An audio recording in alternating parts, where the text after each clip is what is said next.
Bueno, benvinguts y benvingudes, bienvenidos y bienvenidas. Welcome to everyone. Thank you very much for being here. This will be an event organized. This is an event organized by INGENIO, our research institute. Most of you will know it. It's located at it's a joint research center between CSIC and UPV, and we are celebrating this year our 20th anniversary. And we have been organizing a range of seminars throughout the year. I would like to, This seminar as a topic, it's based on one of our research themes that is, I would actually dare to say that is probably the research theme that at the beginning was the impulse for the Institute, which is about how innovation can contribute to regional development. Now, one of the things that has happened over the last few decades is that as innovation became a more important concept within regional development, the concept of innovation itself broadened and became wider. So nowadays, if you look at cohesion policy, if you look at what the EU asks of innovation policy or regional policy, it is much more than just competitiveness and firms and technological innovation.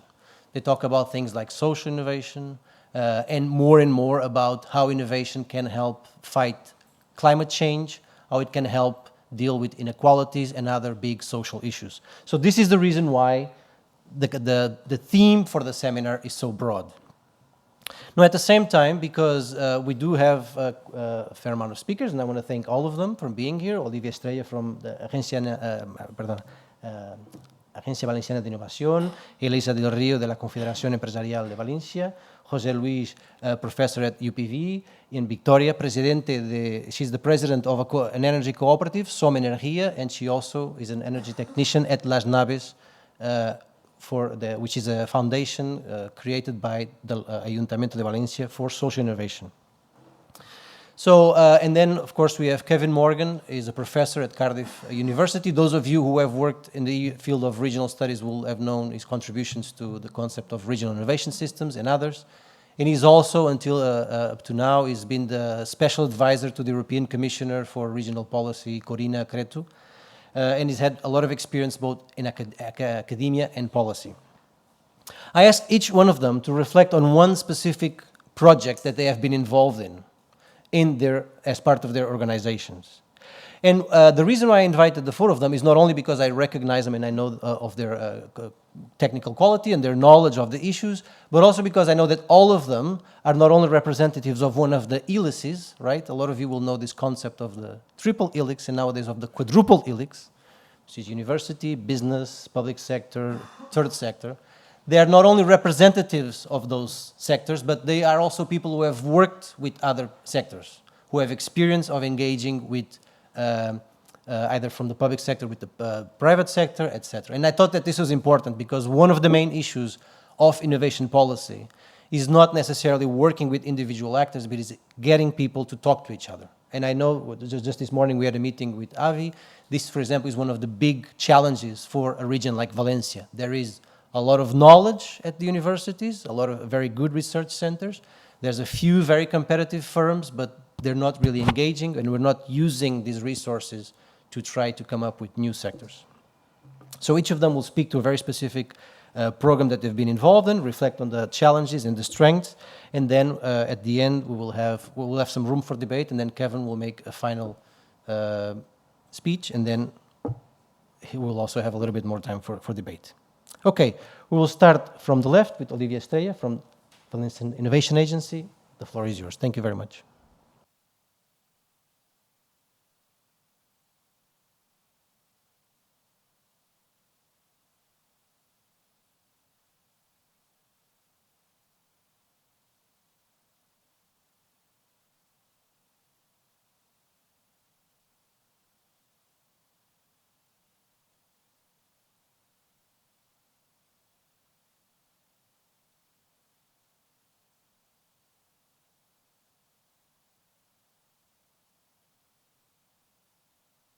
Our name correctly. In fact, we were created by law in 2017, February 2017. Then our organization and functioning was developed through a royal decree in July of that same year. But in fact, most of our staff have just recently come and started working within our organization from approximately May. Me, myself, as General Secretary, became part of this team in February last year. And in fact, well, I will be speaking about innovation, public procurement, because this is what Pedro was especially interested in for us to share. And I know Professor Kevin Morgan is also having a very interesting initiative in Wales, and I'm sure we will be able to exchange our little experience with their greater experience. But I think it's also important that I highlight, especially because we don't know very much about the agency, or some of you might not be so aware of what we're doing at the agency. And well, we have been working very hard, more than 12 hours, most of us, since the middle of last year, to do precisely what Pedro was mentioning. So obviously, and you all know, and we are in the House of Science, have plenty of knowledge in our universities, all sorts of knowledge, scientific knowledge, is this the case? But of course, also knowledge in social sciences, for example, is this your case? But unfortunately, our firms do not get transferred all this knowledge. There's not this value created for the firms. And this gap between one and the other is what the ABI, our innovation agency in the Valencian region, is here to try and help reduce this gap between one and the others. And this is done with all sorts of programs, all sorts of grant schemes, but not only with aids. We're also carrying out different sort of activities, more strategic kind of activities that will support this closure of the gap. And one of these strategic activities is precisely the public procurement. I think, well, I don't need to go over all the benefits related to this innovation public procurement. There are all sorts of benefits for us. But I think what's most important is that 20% of the GDP, of the Spanish GDP, is precisely dedicated to this public procurement. So if we would only try to introduce this innovation within half of the purchases done by the government, well, I think this would be a great investment in R&D beyond subsidies or beyond loans in R&D. And this is what the agency, among its different programs and different activities, has been trying to highlight and trying to convince the different actors within the Valencian innovation system to work on. So we do have some prior activities, maybe too isolated or maybe related to one aspect of public procurement, of innovative public procurement. And all of these, if you look at the dates, are normally related to 2017, 2018. So we expect that all these different examples of what has been done in the region of Valencia will increase, hopefully exponentially, within the next 2 or 3 years, thanks to us, but not only thanks to us, obviously, but thanks to the support, to the knocking on the door on the regional ministries, on the importance of this tool for them and how we can help them without getting them away from their main activities, no? And why is the agency dedicated to this innovative public procurement? Because some other agencies could be doing this job. Well, basically, it's because of the 3 functions that we, by law, have. One is to better considering that we have this innovation system in all the different agents, what we're doing is to trying to interrelate them in a better way, because most of them are isolated, as Pedro was mentioning, and we're also trying to promote the creation of new agents. On the other hand, we are defining the strategy of the innovation policy, and this is one of our main functions, and this, of course, in coordination with all the departments from the Generalitat Valenciana, from our regional government, and of course, because we also want to have a better use of, or more efficient use of the resources, which is clearly related to this innovative public procurement. But in fact, if we go a step further in our legal basis, it's not only established by law, but also by our organization and functioning, that we have specifically, one of our functions is precisely the promotion of the innovation public procurement programs in cooperation with the rest of the departments dependent on the Valencian regional administration. And we have dedicated resources precisely to do this. So we have one of our chief civil servants is dedicated specifically to promote this innovative public procurement. So how do we go about doing this? Well, basically on two sides, two types of objectives. On the one side, we have from the supply objectives, we have certain programs, we'll go and I'll explain them very briefly, which are going to try to incentivize that the firms and the research centers that have this knowledge, that can do these developments, really go forward and enter public procurement, innovative public procurement. And then from the demand side, we'll see that we have a specific program for local entities, which is one that we have already put in place. But what is especially important and will be especially important this second half of the year is our support to the regional ministries. Our support in what sense? First, in determining what demands can be covered with innovative public procurement. This is an analysis that we have to do during presumably October.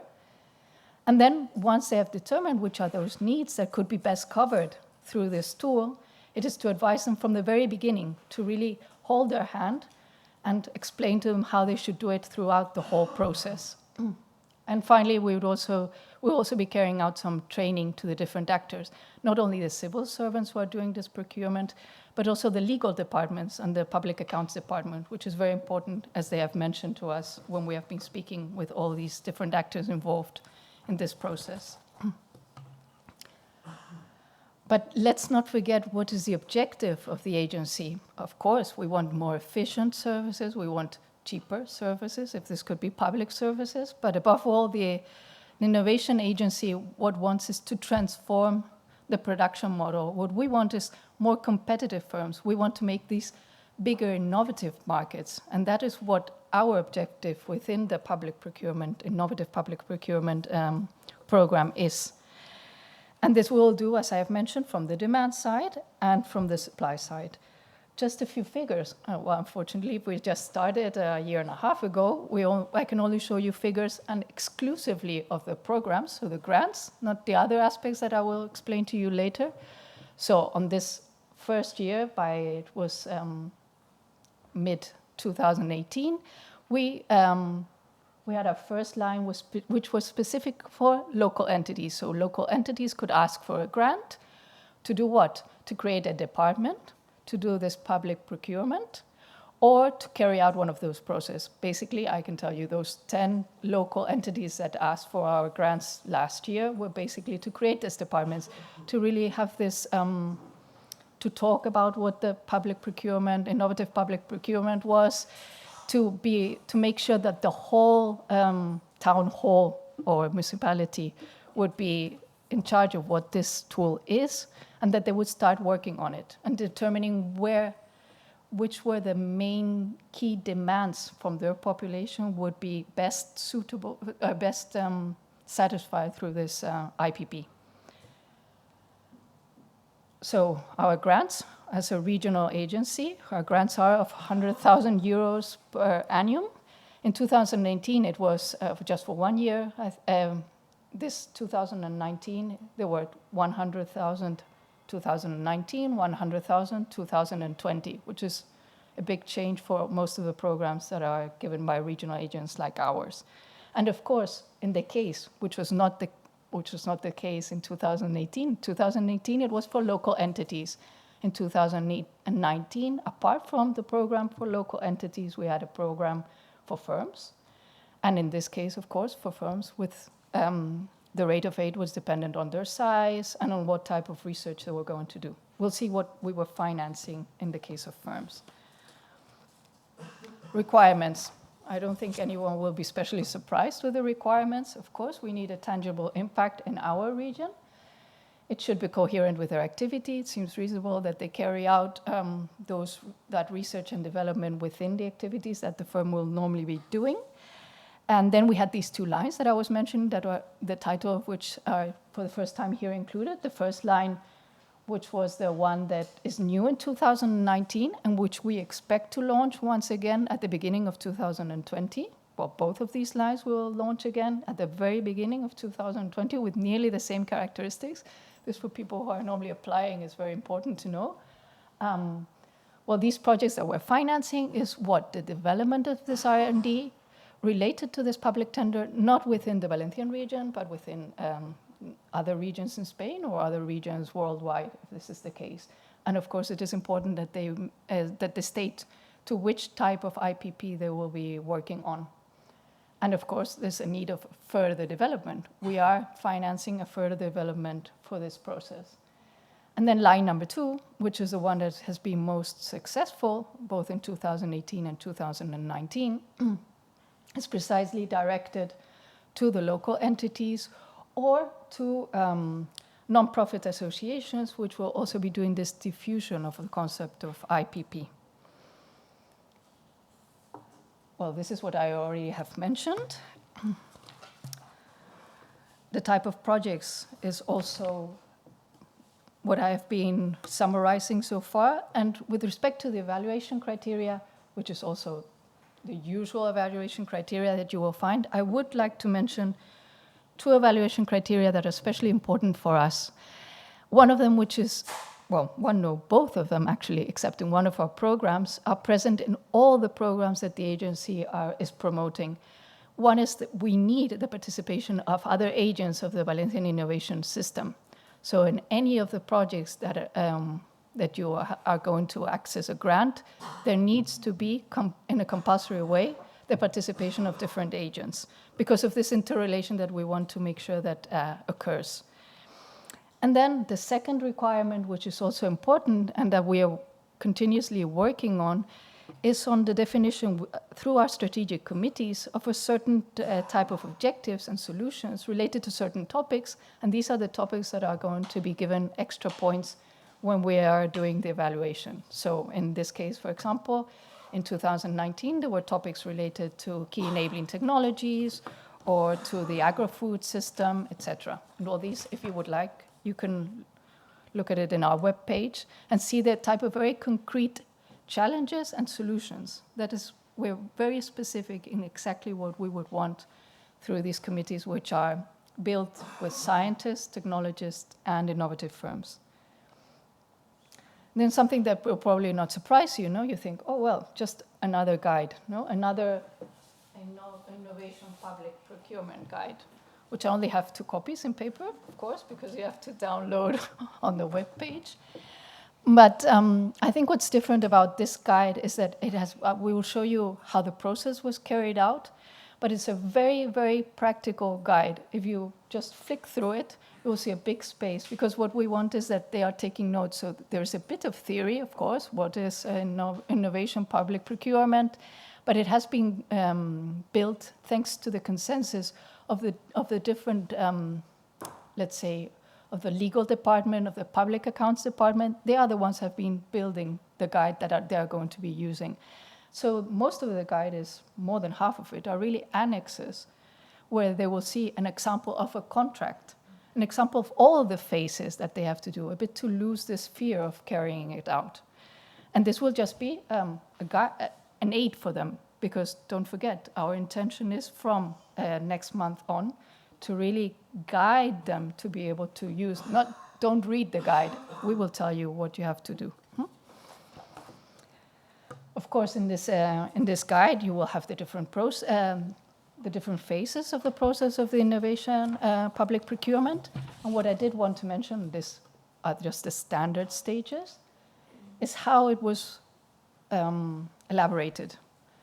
First, and this is the most important part, more than just the guide, is that we met several times with the key persons within the Generalitat Valenciana, within the regional government, precisely to speak about the function that the agency had in the innovative public procurement, and to tell them what we were intending to do and tell them how we could help them in doing this. And this was at the top level, at the top politician level. And then, of course, we had to really get working. That's what phase 2 and phase 3 was doing, of course. And we sat the technicians to be able to build it according to the needs of the technicians that were going to do this public procurement, but also according to their fears with respect to the legal department or the public accounts department. And finally, once the guide was nearly finished, it was validated with 3 types of groups of possible users, let's say, or potential users: the technicians of the Valencian regional government and the public enterprise sector, Then also the local entities. So we're not only speaking to the regional ministries, but also to the local entities, and it has to be adapted to the needs of these local entities.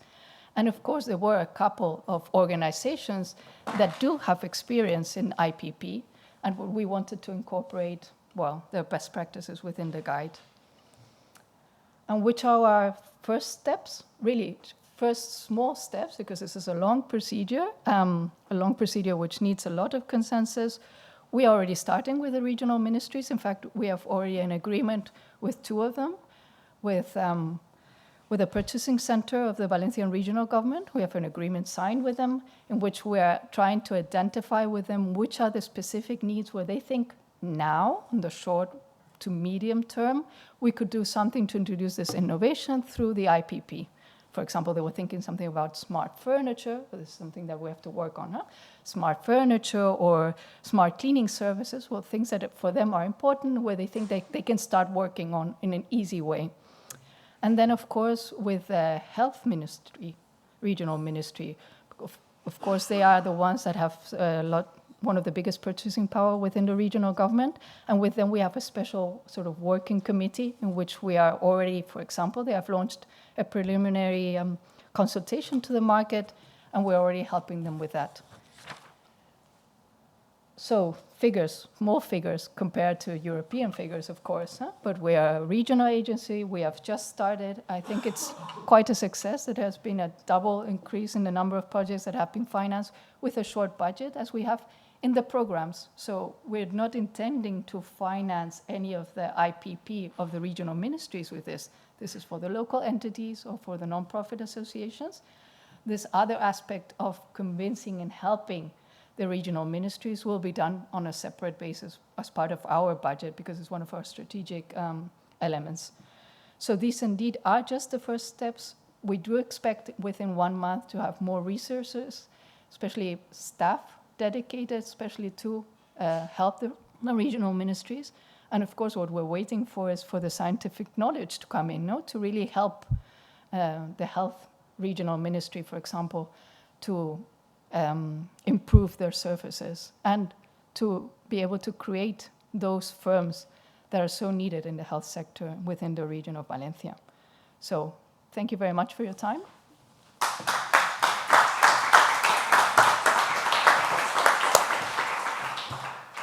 Thank you very much, Olivia. This is the reason why I asked you to talk about this, by the way, is because even 5 years ago, if you talked about innovation in public procurement, people would think, what the hell are you talking about? And then the Commission realized that it's actually one of the biggest untapped areas where you can really intervene in the region, because you might or you might not get H2020 funds, but you will always, the state is always spending money.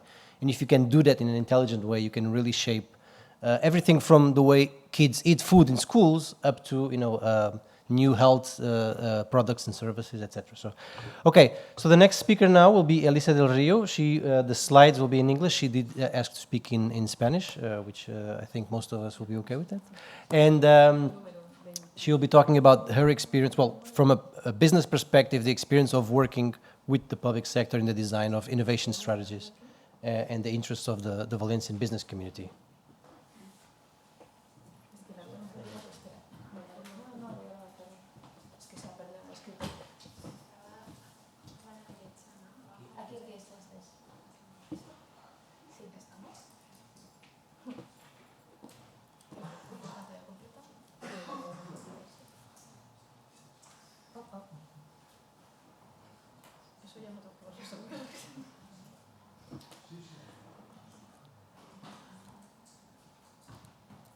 Bueno, es la portada.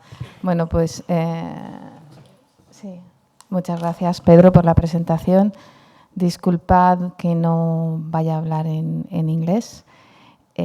Al profesor le he dejado preparadas unas notas escritas en inglés y las transparencias sí que son en inglés, pero la verdad es que el tema es complejo y no me voy a sentir nada cómoda hablando en inglés.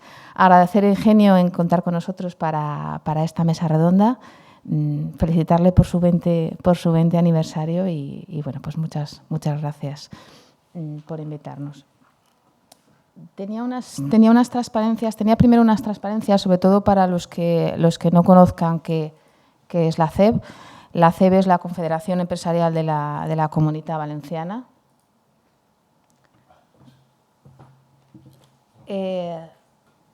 Esta confederación se fundó en 1977 por cuestiones laborales. En 1977 la dictadura, ya no estábamos en pleno proceso democrático, se tenían que negociar los convenios laborales, los sindicatos estaban organizados y entonces pues, la patronal tenía que organizarse. Los convenios se negociaban a nivel provincial, con lo cual las estructuras organizativas empresariales fueron también a nivel provincial. Con el tiempo se ha demostrado que el nivel provincial pues, se queda corto, que el ámbito laboral de estas organizaciones también se queda corto y ha extendido su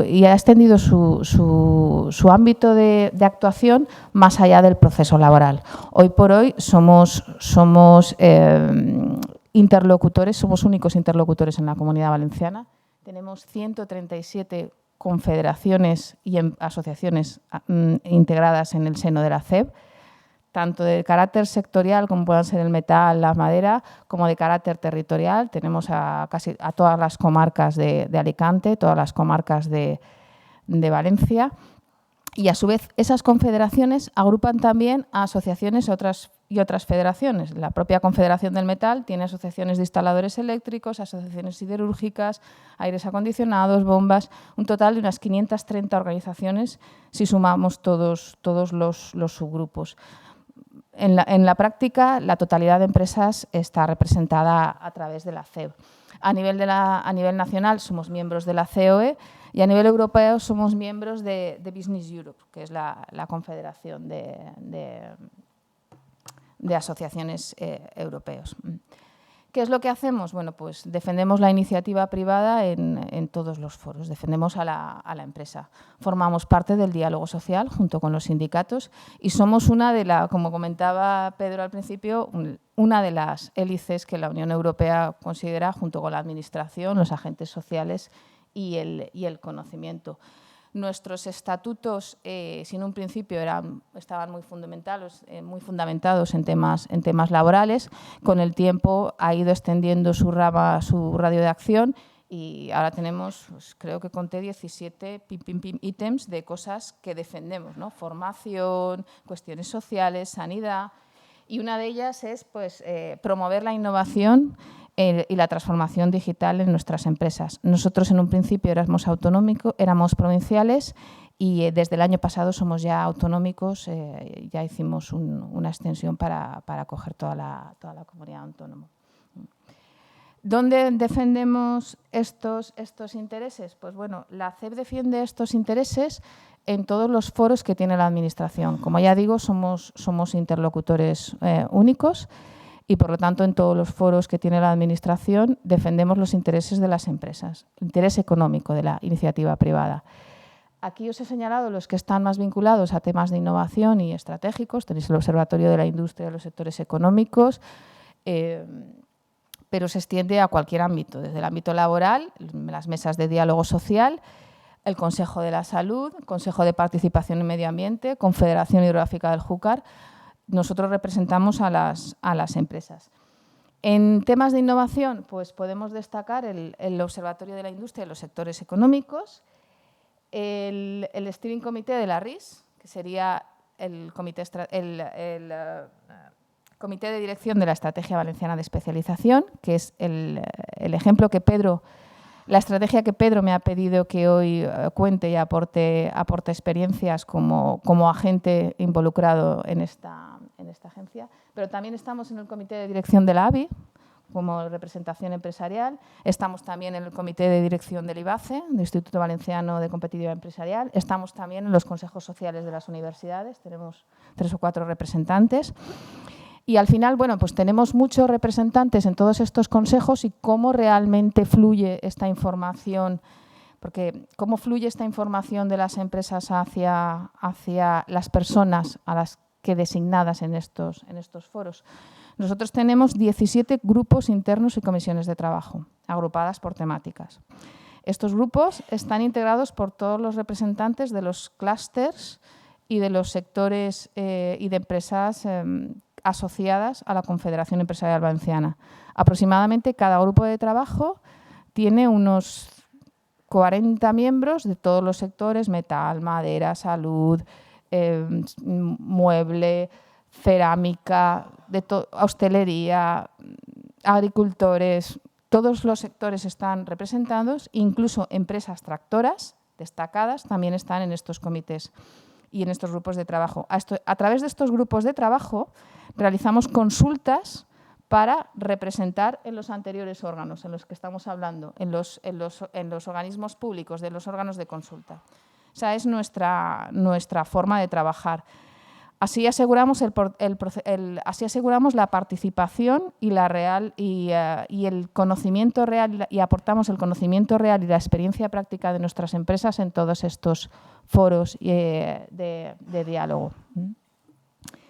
En concreto, Pedro comentaba en esta mesa redonda, Pedro me pedía cuál ha sido el aporte o la visión más bien de la Confederación Empresarial Valenciana en la definición y ejecución de la estrategia de desarrollo, de la estrategia de especialización inteligente. Ya me cuesta decirlo, ya directamente digo el RIS3 y acabo antes. La verdad es que nosotros, y yo particularmente, la RIS, estamos involucrados en la RIS desde su propia concepción. La RIS es una estrategia, es una metodología a través de la cual se tenía que definir una estrategia de especialización inteligente en la Comunidad Valenciana. Y esta estrategia de especialización inteligente se inició realmente porque era una condición ex ante para poder aprobar la Unión Europea el programa operativo. Es decir, para poder la Comunidad Valenciana utilizar los fondos del programa operativo, los fondos FEDER, necesitaba tener implantada una estrategia de especialización inteligente. ¿Vale? Esta estrategia de especialización inteligente, ¿en qué consistía? Consistía en identificar dentro del territorio regional, por una parte, conocimiento y por otra parte, empresas para desarrollar este conocimiento y demanda social. Esas son tres partes de la hélice, es decir, conocimiento, iniciativa privada y demanda social, y la administración para, de alguna forma, articular y evaluar esta estrategia. El RIS en la Comunidad Valenciana se inició en enero del 2013 con el anterior gobierno. Entonces estaba el PP en el gobierno, se empezó a trabajar en ella y tardó 4 años en finalmente tenerla aprobada por la Unión Europea. Se aprobaron antes los fondos europeos, o sea, se aprobaba antes el programa operativo, el PO, que la estrategia. Porque la Unión Europea, la estrategia que nosotros teníamos cuando se aprobó el programa operativo no le parecía que estaba correcta del todo, y ahora veremos por qué. Porque es una de las cuestiones que yo pongo encima de la mesa para intentar corregir, pero se aprobó condicionada a la aprobación de la RIS, ¿no? Entonces, la aprobación de la RIS fue más tarde de lo que debía de ser. Para el procedimiento para identificar esta estrategia era primero tener una visión, una proyección de lo que queríamos que fuera la Comunidad Valenciana en el 2020. Con esta proyección de lo que queríamos que fuera la Comunidad Valenciana en el 2020, teníamos que hacer un análisis de diagnóstico donde teníamos potencial conocimiento, pues desde los institutos, estábamos hablando desde las universidades, institutos tecnológicos, empresas del sector avanzado, ver las empresas, si podían, eran potenciales receptoras de estos fondos, o sea, de esta inversión en innovación, y desarrollar en qué se podía invertir, ¿no? En realidad, esto partía... La idea que subyace detrás de todo esto es que la Unión Europea no iba a financiar investigación en territorios que no se pudiera aplicar directamente en los territorios. Es decir, no podía la Unión Europea invertir en aeronáutica aquí si no había sector empresarial de aeronáutico que pudiera desarrollar en el territorio y generar empleo en el territorio para poder... O sea, no iba a invertir fondos de manera ineficiente. ya digo, la visión de... Estás en inglés, pero es igual de complicada leerla en castellano. O sea, es realmente complicada. Costó muchísimo llegar a la visión, pero la visión sí que fue un punto de inflexión porque sí que, vale, tenemos esta visión, queremos que la comunidad valenciana sea así, vamos a trabajar por ver qué medidas, qué objetivos, qué tenemos que implantar para llegar a esta comunidad que nosotros queremos. Se hizo un esfuerzo entre el 2014 titánico porque se crearon en torno a, fueron 1, 2, 3, 4, 5, 6, 7, 8, 9 grupos de trabajo integrados, cada uno de los grupos de trabajo por en torno a unas 30 personas. Yo no sé si alguien del foro trabajaría aquí con alguno de los grupos in scope, estaba en varios, todos ellos orientados hacia distintas tecnologías, manufactureros. Y en estos grupos de trabajo estaban además integrados todos por elementos de la 4 hélices, es decir, tenían que haber agentes de conocimiento, empresas, agentes sociales. Quizás la participación más floja fue de la parte social, ahí costaba mucho, no percibían este beneficio o la importancia de esta estrategia. Pero al final sí que se consiguió llegar a una serie de ejes de trabajo y de políticas en torno a los cuales pues, se tenían que redactar medidas para el cumplimiento de estas políticas. Estábamos hablando de políticas de calidad de vida en torno al turismo inteligente, vida saludable, comida saludable. Otro eje era la industria sostenible, que además tenía que estar relacionado con cada una de las SKETs, de las tecnologías. Y el proceso al final se materializó en un plan de acción y unas 50 medidas. ¿Vale?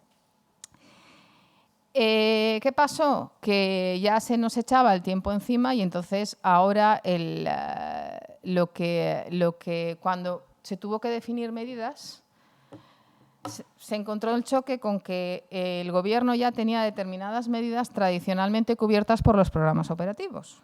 Y entonces lo que se hizo fue, en vez de ajustar las medidas a los objetivos, fue ajustar las medidas a lo que tradicionalmente se venía haciendo.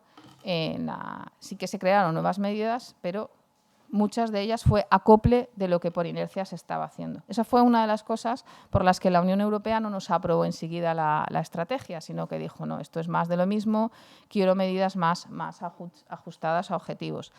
Cambió entonces el Gobierno, tuvimos ahí un parón porque el Gobierno no acababa, después de tantos años, no acababa de visualizar lo que era esta estrategia y al final se rediseñó. Se rediseñaron indicadores porque se diseñaron indicadores para objetivos específicos, indicadores de impacto, indicadores de resultados, indicadores de impacto y para cada uno de las medidas del plan. El siguiente hito era cómo manejábamos esto, es decir, cuál era el proceso de gobernanza. Porque lo que fundamentaba la RIS era que tenían que participar los elementos de la 4 hélice, pero realmente nuestros gobiernos son los que tienen que dar el visto bueno a las ayudas. Es decir, hay unos impedimentos legales en los que realmente los actores de la hélice no pueden influir, ¿no? Para gobernar toda esta estrategia, lo que se hizo es crear como una doble gobernanza. Por una parte está el comité, ahora no sé cómo se dice en castellano, o sea, el comité de seguimiento de la Generalitat, que es donde se reúnen todos los directores generales de todos los departamentos para ver cómo han aplicado los fondos FEDER, porque para aplicar los fondos uno de los requisitos es que esté contemplado en la estrategia RIS, es decir, para que una ayuda esté cofinanciada con FEDER, tiene que estar incluido dentro de las objetivas y las medidas RIS. Pues hay un comité de seguimiento y después de ese comité de seguimiento integrado por representantes de la Administración, existe el comité de dirección. Vale. El comité de dirección es el que está integrado, son 25 miembros, que sí que está integrado por la 4 hélice. Al final, la palabra última la tiene el comité de dirección, pero realmente el encargado de la ejecución es el comité de seguimiento.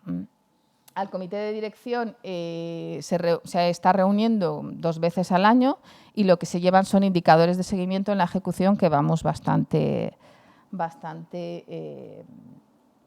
los indicadores van muy retrasados en el tiempo, con lo cual vamos bastante. Primero, que los indicadores van retrasados y segundo, que como empezamos más tarde, en la ejecución vamos también algo retrasados.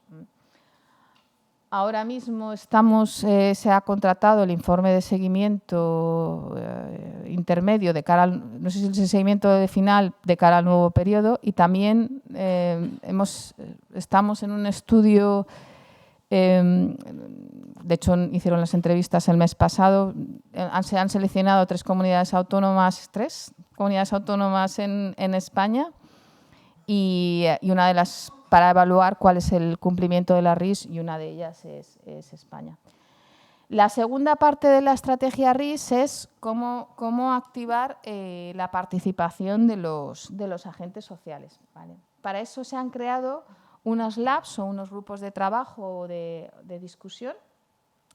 En la actualidad tenemos un grupo tenemos 4 grupos activos, uno que es el de deporte y salud, este nos lo ha pedido la Unión Europea, otro que es el de Qualiment, uno que es de Industria 4.0 y uno que es el de Smart Grids, inteligencia energética, ¿vale? Esos son los 4 grupos que tenemos.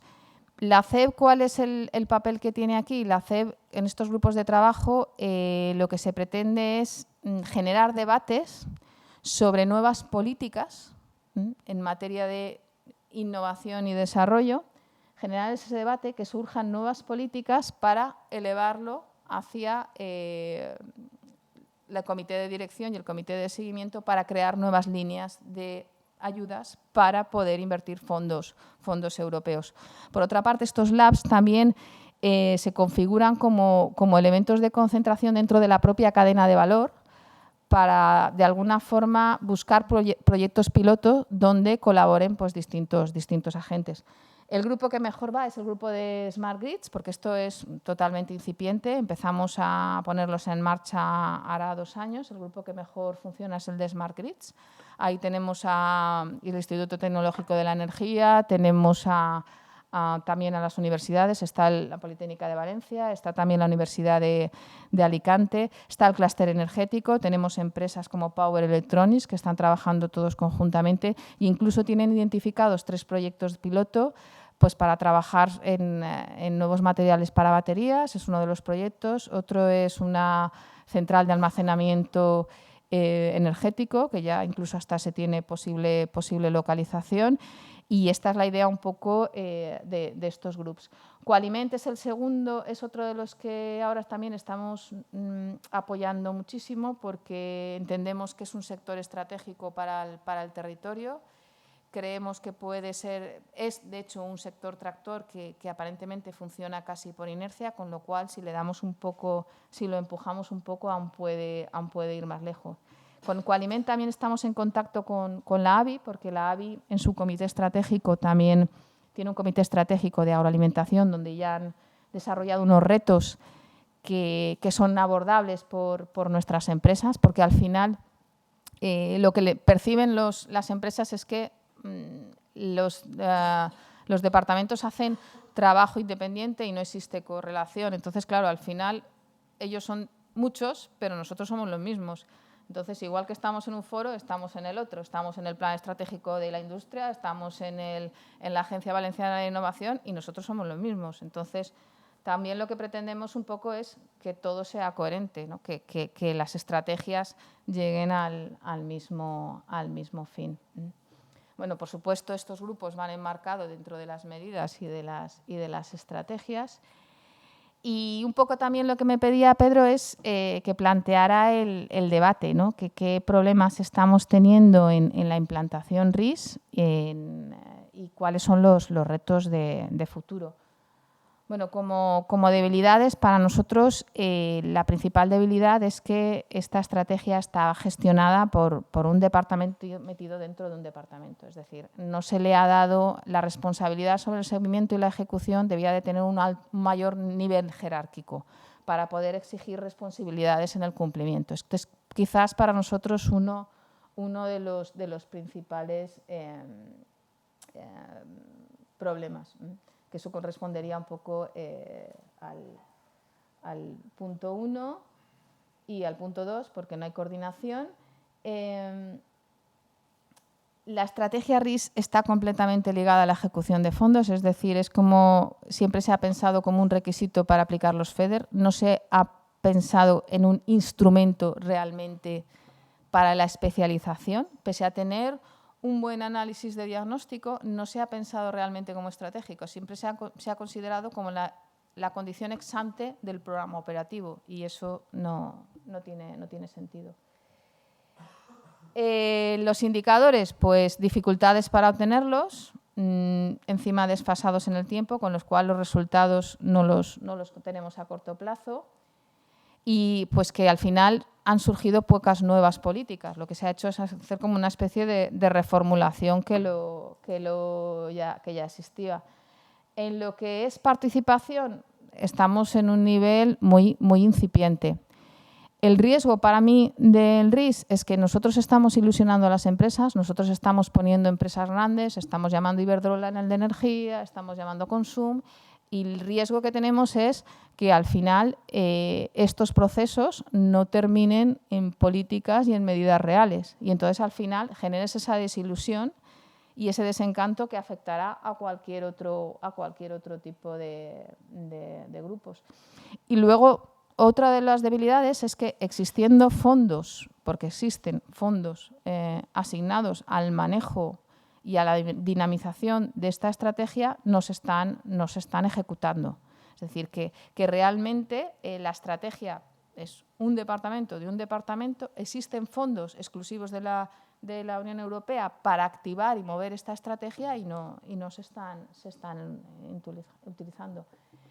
Fortalezas, bueno, el diagnóstico de partida es realmente fuerte, bueno, y fue una de las cosas que más se tardó para hacer la estrategia. Es decir, está muy bien recogido cuál es la situación de la Comunidad Valenciana, no ha cambiado mucho más.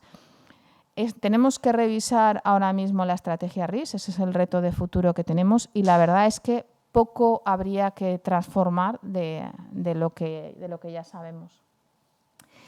Hay un alto nivel de implicación.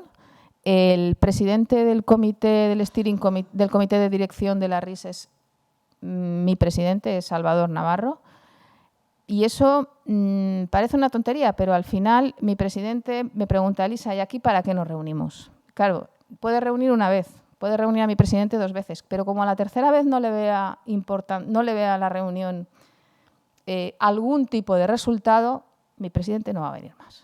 Y si no viene mi presidente, en cascada va el resto. Entonces, de momento, como fortaleza, hay una fuerte implicación empresarial, es decir, se cree en la estrategia RIS. Otra fortaleza es que la Unión Europea maneja indicadores, es decir, no va a ser una estrategia que al final, no, ya tenemos la estrategia, bueno, ya sacaremos los indicadores. No, eso ya está, los indicadores existen. Hay otro tipo de estrategias y de planes en la comunidad que no tenemos ningún tipo de indicador. Y además es que hay fondos a disposición para manejar y dinamizar esta estrategia. Y en fortalezas en participación, pues lo que he comentado, están claramente identificados. Tenemos a los sindicatos, tenemos a las asociaciones de vecinos, consumidores, y están implicados. Los consumidores con el de Smart Grids vienen todos. Que voy a invitar a participar que yo pensaba que estabas con la Pineda pero bueno, que son grupos abiertos. Los grupos de participación son grupos abiertos. Es un método contrastado, está basado en la plataforma S3 a nivel europeo, con lo cual debería de funcionar. Y bueno, retos de futuro, pues un minuto, sí, es la última ya. Retos de futuro, pues nos encontramos en un nuevo periodo de programación. Hay que redefinir la RIS. Tenemos un nuevo contexto Y posiblemente, o no sé si la Unión Europea se ha definido ya, y posiblemente no solo sea una condición ex ante, sino que también sea una condición habilitante. Con lo cual, debería de tomar más fuerza la estrategia RIS. De cara al nuevo periodo, además, ya no se trata de una estrategia de innovación, como adelantaba Pedro también. Es una estrategia de especialización inteligente. Es decir, no nos tenemos que ceñir solo a lo que es innovación. Tenemos que hablar de desarrollo del territorio, ¿no? Y esto es importante porque tiene que estar directamente implicado con el resto de estrategias de la Comunidad Valenciana, con el cambio del modelo económico, con la estrategia industrial. Es decir, tiene que ser la estrategia, ¿no? Y eso es un reto importante. Tiene que haber una asignación de responsabilidades y un departamento único que gestione la RIS para realmente conseguir los objetivos. Lo que hemos tenido hasta ahora es una RIS V0, ahora tenemos que pasar a una RIS V1, ¿no? Y hay que buscar realmente la implicación de nuestro gobierno. Los indicadores, falta una R, los indicadores tienen que estar en tiempo para poder tomar medidas correctoras para conseguir realmente los objetivos. Tienen que utilizarse los fondos para gestionar y para dinamizar todo lo que sería la estrategia. Impulsar la participación en los foros y en los labs para que realmente representen el territorio. Y una fuerte campaña de comunicación y difusión, porque estoy completamente seguro que aquí hay gente que es la primera vez que oye hablar del RIS. Entonces, tiene que ser el frontispicio de región, ¿no? Queremos esto, queremos la Comunidad Valenciana RIS, ¿no? Y bueno, esto es un poco lo que nosotros, como nuestra experiencia como empresas de este periodo de RIS 3.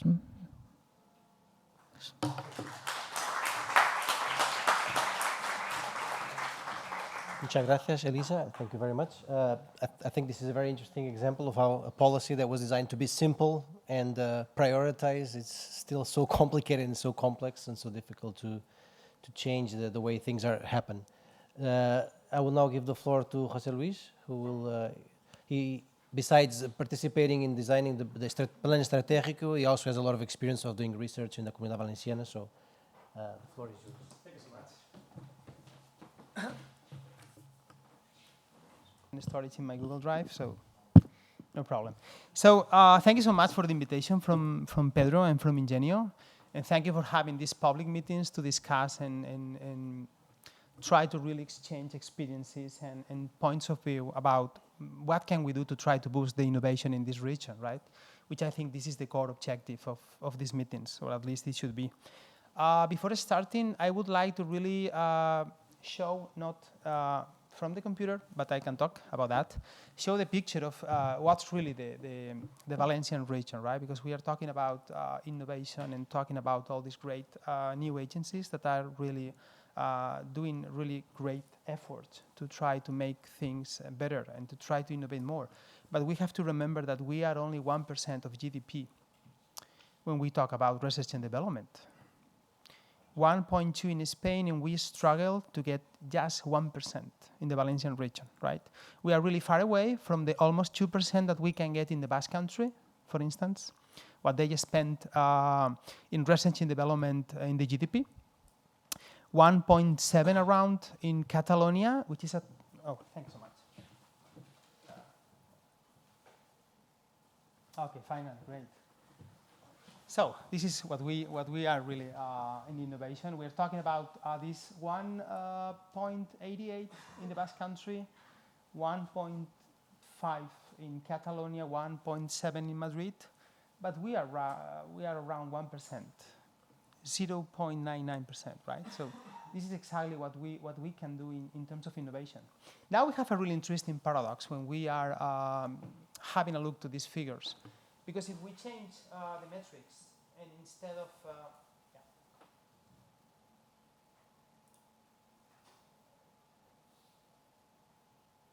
and we go to see exactly what's the composition of these research and development expenditures, we can say that we are really underperforming because we are really well below the average.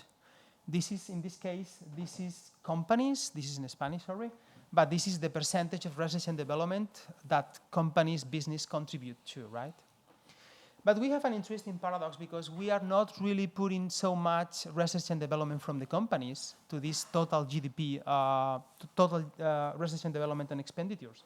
But when we change to universities or tertiary education, then we have a really good surprise because we are well ahead the rest of the regions. We are the #1 region. That's a really good surprise. And that's really a pleasure because it comes from the universities that we are performing much more research and development than the rest. We are really well above the average in Spain. So this really tells us exactly the composition of what we are in terms of research and development and what can we do next. So having said that, and putting into context what we are in innovation in the Valencian region, this 1%, but this really high value, well above the average that we have in universities. We have to also add another really interesting point to the picture, and this is a really good one as well, a really good and positive, that we are a really manufacturing industry, okay? We are a really good region in terms of manufacturing. We are around 20% of the GDP in manufacturing, a little bit less, but 20% at least in labor. That's really good and positive. And within this manufacturing, we have 5 top industries. #1 is food. We are really, really big in food. We make food not only because we have the largest supermarkets in Spain, like Mercadona or Consume or others, which really trigger all the value chain in food, but also because we export food to the rest of Europe, especially fruits and many things like that. After food, we have automobiles. We are really, really good in automotive industry. We have a great cluster, Avia, which is now doing a great effort trying to really connect different actors in the Valencian region. Then we have chemistry, which is also a top industry. Then we have ceramics, then we have plastics, and then we have other different industries. But within these figures, we have to say that we still be in a really low-tech region, okay? We have a really, really problem with machinery and equipment. In this machinery and equipment industry, it's vital and very essential in regions to foster innovation because who is really driving innovation and who is really providing innovation to the rest of the industries or to the small companies? We need these high-tech or knowledge-based companies, especially from equipment and machinery, that we lack of, right? So having said this brief picture about what we are, we also have to say that we have great universities, as you have seen. We have very, very good network of technology transfer organizations, Reddit, which is a very good network, world-class network in some specific industries of technology transfers, which are offering really high value-added activities to the local companies. We are a cluster-based economy as well. We have many, many clusters, especially in manufacturing. We have world-class clusters, such as the ceramic industry, ceramic cluster in Castellón. We have the footwear cluster as well. We really attract big multinational companies such as Zara. Zara headquarters for making all the design and research and development for footwear it's based here in this Valencian region because of the strength of the cluster. So we have all these positive and negative points. Let me talk to you a little bit about what we discovered when we were doing research in developing the Valencian manufacturing strategic plan. We were commissioned in my university to do that, to formulate a strategy for the next 5 years. How can we really set let's say, a real bottom-up plan with initiatives that can be active, that can be applied, and that are really based from the demands from companies, not just trying to think about the really long term or the mid-term, but we were focused on the next 3-5 years, try to see the specific actions that we can do to try to really help local industries and companies to get more developed. In this experience, we talked to more than 500 entrepreneurs and businessmen. We were visiting all different companies in many, many industries in the Valencian region. We were a team I led a team of 6 engineers, industrial engineers, because they want to really focus on how we can do manufacturing better in this case. And what we were doing in this case, my colleagues were in the Valencian Manufacturing Observatory, was to try to develop something really to put in action. We really acknowledge and we like a lot all these RIS3 initiatives, and especially the Valencian Innovation Agency ads are very, very good news. That's very good news for us because they can really strengthen the innovation system that we have in this region. But in this case, we were commissioned to develop a really short-term, action-based, bottom-up plan to foster initiatives that could be applied with the budget. The budget is a problem because we have a lot of initiatives with budget that ends up without being spent. That's a problem. If they put the money in the budget, but they finally do not spend the budget, that's a problem because you have dreams for the companies, and the companies felt a little bit treasure, right? Because you committed money for that, but the money has not been really spent on that. And especially when we developed this manufacturing plan based on this industry composition, these top 5 industries plus others in general, we were focused basically on value chains. And for value chains, we needed to really include in this equation the territory. Place-based policy is really essential in this case. So it's not about developing a plan for chemistry. Chemistry is too complex and too wide to develop a plan for chemistry.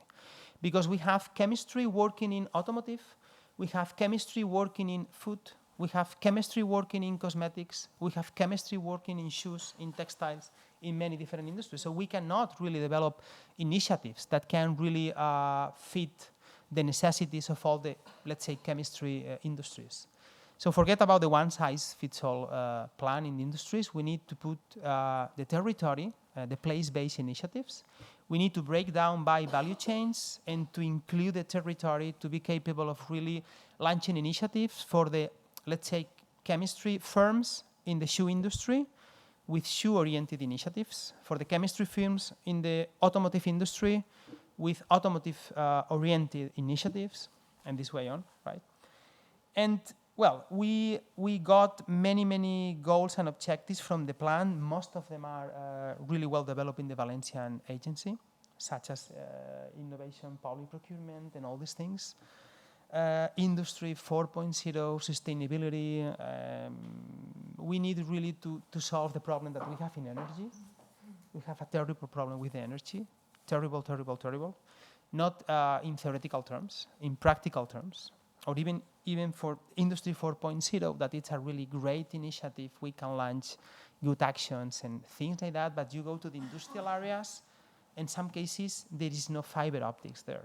So how are we going to digitize companies when we don't have a really proper fiber to connect computers? I mean, this is the practical terms, the bottom-up problems that you encounter when you try to make these policies from a bottom-up approach and talk to the entrepreneurs and see exactly what they want and what they need. So, 5 minutes left. You didn't discount me the technical problems? No problem. No, yeah, so, okay, it's a joke. Okay. So I want only for discussion, because I'm really interested in these things. It's my research, and sometimes I do transfer on these things. I have 2 points that can be really interesting for discussion and debate. We can learn about all these things. The first point is Lisbon agenda, Horizon 2020 agenda. All of them are stuck with the 3% research and development over the GDP. Do you think that this is real? I mean, how can I really leverage this 1% that I got in my region to get the 3%? I think this is really aspirational goal. Okay, in the very, very long term, we are committed to do that.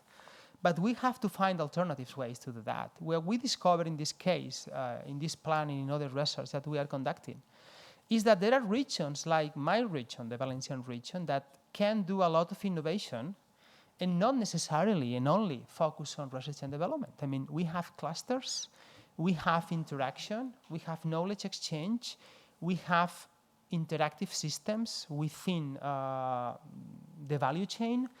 We are not fostering that. We are not fostering cooperation between companies.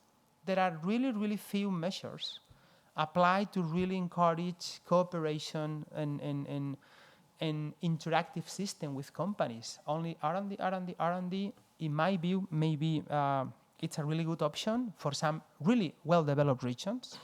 But when you are talking with small firms in low-tech industries, shoes, textiles, ceramics, 50 workers, 60 workers, do you have a research and development department? Not yet. Are you going to have a research and development department in the next 5 years? I don't know if I will survive the next 5 years. But we can design policies to really make you interact with the technology gatekeepers or leading companies that can really transfer to you knowledge in a cooperative process. We are not exploiting these things. And that's a little bit a paradox, because when I see Kevin in all the congresses and speeches, we all talk about regional things, cumulative process, interaction, but then you see the initiatives that come to the countries, and they are focused on the 3%, 3%, 3%. Okay, 3% is good, but we need something else, in my view. And this cooperation is needed, also transferring knowledge from the actors. That's a really, really good initiative that the Valencian Innovation Agency is performing now. We do a job for your agency, maybe you don't know, but we work for the AVIA, Cluster Automotive, for a project that you granted them. And we discovered a great thing. We were working with trying to map all the technology that we have in the Valencian region that can be applicable in the short and in the long term to the Valencian automotive industry. We have plenty of technology in our universities, not only in my university, which is the leading tech one, but in the University of Valencia, in Castellón, in Alicante, we found amazing technologies for the future, amazing. For instance, just to give you a clue, in Alicante, they are manufacturing shoes. For this reason, I told you that Zara is there, the headquarters for developing shoes. Shoes that end up being manufactured in China, Brazil, Mexico, and so on. But we have the R&D, the value added here.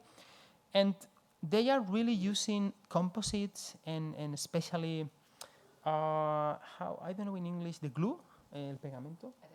Adhesives, for instance. They are very good on adhesives because they are more than 50 years developing adhesives for the shoes. And we identify adhesives that can be applied to the new electric car that has to be lighter than the conventional one, and they need special parts to be fixed without the screws, just on adhesives. That's only one example. But we found robotics in Castellón, we found chemistry in Universidad de Valencia, we found photonics, we found industry 0.40 in many places. And the problem is that when you ask companies, you know that we have this technology there ready for you. They don't know that. In this case, we have a great initiative from the CEB. We have the UNO-E. UNO-E is a really innovative action. Well, it's not innovative, it has 15 years? 15. More or less, I know. Because I know José Miguel, I work with him. And what they have put, what they have put in the university is a technology broker. So you knock the door of his mate, and he really routes the company to find the technology, the expertise, the scientists, and get ready everything for the transfer. So forget about the idea that companies know what we have in the university. This is fiction. They don't know. They don't know even where to park in the university. And we made this catalog sponsored by the agency, and now we are capable to identify technologies that can be ready for making the matching. That's a really good initiative from the CEB. The matching process is a round table in which I present you the technology, you tell me the problem, and I invite researchers that can give you a solution. And every step that we we achieve a successful initiative, more companies are invited or others are really invited to leave. They sign confidentiality agreement, and we keep on developing the technological solution for that company. That's great, that's transfer, that's cooperation. That's not the 3%. That's put into action all the knowledge that we have close in our universities. we need to do that in food, in many, many industries, to really be capable of having an intelligent repository of knowledge for putting all the technology from the universities ready for the industry. That's only one idea. I mean, we have more ideas like that, but the point is that we have not to focus only in this 3% GDP. That's for discussion with Kevin. Thank you so much.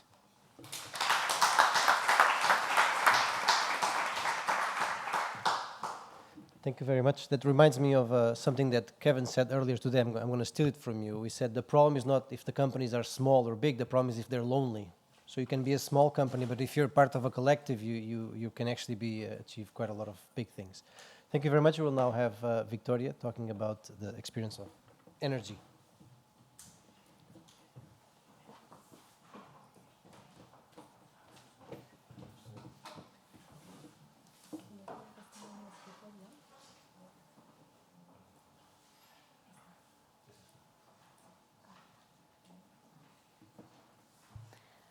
Thank you very much. Okay. Well, hello to colleagues from INGENIO. Congrats for the 20th anniversary, and thank you, Pedro, for thinking on some energy as an interesting case to be discussed here, and for thinking that I would be a good person to explain it. So thanks. And also thanks to my colleagues from the roundtable, because the case I'm going to explain is kind of apparently disconnected of what you have explained, but I think there are many, many opportunities to connect. So I'm very interested on the debate after. So, well, I'm going to explain. When I was discussing with Pedro how to interact here, he asked me to just be focused on the case of Some Energia. So I'm going to explain that. And when I read the title of the seminar and I read about challenges of territorial cohesion and climate change, the first thing that it came to my mind was, wow, I'm not going to have enough time to explain how the case of Some Energia can illustrate or not, or can show some evidences of how to challenge these, these big problems that we have now, no? Especially the one of climate change. So I thought about spending my 15 minutes just talking about one challenge and how the case of Some Energia can face this challenge. Okay, so explaining the case from the perspective of the challenge. And our main challenge, thinking on Some Energia, that I am going to explain what is it, is how to continue promoting innovation, how to continue being innovative, how to continue scaling up and promoting big impact, as the big impact as most of companies that maybe you mentioned big companies, now we are still small, how to continue scaling up without losing our democratic values. We mentioned transformative values. So this is our big challenge. And this is what I thought that it would be interesting to bring here and to explain it. So, well, I will just at the beginning very briefly explain what Some Energia is, and then what are we doing to face this challenge, and which tensions we are finding. And I'm not going to bring a lot of solutions, and I'm going to bring much questions, but this is, I guess, this space is for that. So for those who don't know it, Some Energia is a renewable energy cooperative operating in Spain, and it's a consumer cooperative. Let's say that, the members of the cooperatives are who take the decisions of the cooperative, etc. It's not a company, it's a cooperative, okay? And it mainly develops like three main areas: the commercialization, which is the supply. I mean, they supply electricity coming from renewable energies. All of us have some company who we have contracted the electricity, so we also offer that service. We also developed the area of generation, which means producing new renewable energy plants coming from solar plants, photovoltaic plants, aeolic, mini hydraulic, etc. And the third one is maybe the one who most differentiates and who gives to the cooperative the soul, which we call, or I've called for this talk, energy activism. And I'm going to explain what we do in these terms. Now, at this moment, we are more than 60,000 members and 100,000 contracts. These numbers are now. So in terms, very briefly, in terms of commercialization, this is the number of contracts that we have around all the territory. I think maybe we can't see it very well, but the main idea is that we have experienced a very, very quick expansion. Some Energia started in 2010 with 300 members, and now we are more than 60,000. And here there is a big challenge, if you can see in the map, because we are not distributed homogeneously in the Spanish territory. It appeared in Catalonia, where the most number of members are, but we are also in all, well, also in the islands. Okay, so this is what we do in terms of commercialization. Well, to supply electricity coming from renewable plants. In terms of generation, we develop or try to develop new energy plants coming from renewable sources like solar, microhydraulic, biogas, etc. And at the beginning, the most beginning, the idea was to develop to produce as many energy as we needed to supply, okay, to equilibrate it. But this very, very quickly changed because we started to grow on the part of the supply or the commercialization, and we couldn't, because of regulatory frameworks, etc., we couldn't develop much renewable plants because it was very difficult. It has to do with Spanish regulations, but it was very difficult from last years in Spain to develop new renewable energy plants. This apparently has changed recently, but well, very, very recently, so we don't have now much evidences. The thing is that we now just produce the 4.5% of all the energy that we supply, so it's a very big difference. All the other energy needed, we buy it on the market as usual, as business as usual. So, and in terms of activism, the third area I mentioned, we have what we call local groups. Since the beginning of the appearance of the cooperative, lots of different local groups started to flourishing among all the state in a very spontaneously way and not at all programmed. And these are groups of activists. I mean, there are not staff working on these groups or staff being paid by some Energia. These are volunteers, people who canalize his activism through these different local groups, and each one on its territory do what he can want, depending on the nature of the territory. Some of them organize debates, organize trainings. Some of them are more oriented to influence on their local policy. Well, dependent. But this is what we understand, and I don't know the word in English, la joya de la corona. Well, I mean, our most appreciated treasure in the cooperative, because this really differentiates us from other current energetic companies. Here are some images of some activities of some of different groups, okay?